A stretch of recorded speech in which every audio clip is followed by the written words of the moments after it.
Yo mga pards, ito nga pala yung mga na-order ko sa Shopee. Ito. Isang kutsilyong maliit na pangisda at saka isang pangbaboy at saka pangbuto-buto manok. So, isang maliit, isang malaki. So ilalagay ko na lang yung link dito sa description kung saan ko siya nabili at saka kung magkano. So bubuksan lang natin.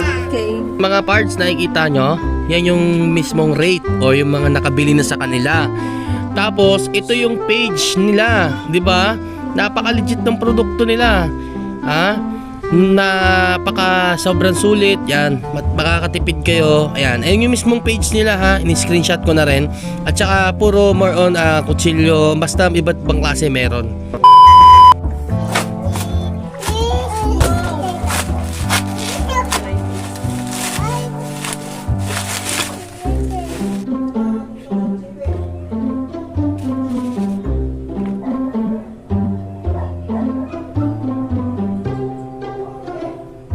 Para siyang medya o kaya bago siya mag 1 inch. Kalahati ng 1 inch. Ayun. Ang lapad. Saka sobrang laki.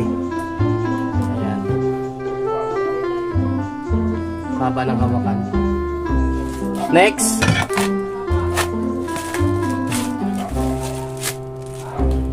Meron siyang sariling lagayan.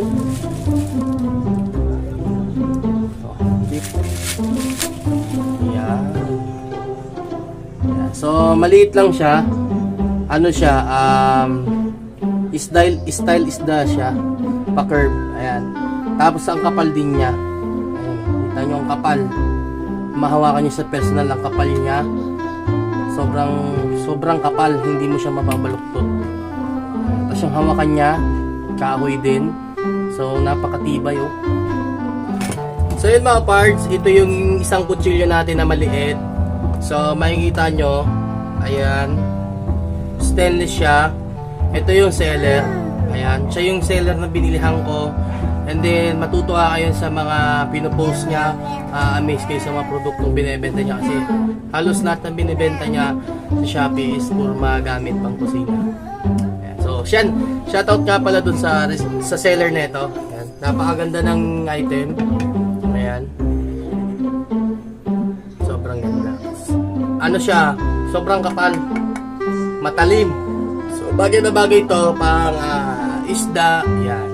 Napaka elegant yung hawakan no. Sobrang tibay. Ito naman yung isa sa in-order natin sa isang seller. So shoutout ulit doon. Ito po yung seller, yan. Siya yung binilhan ko nito sa Shopee. Ito yung kanyang rin. Ito ang kanyang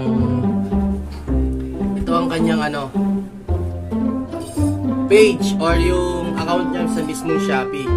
So ito yan. Ito yung produkto na yan. So makikita nyo mga parts. Ang bigat.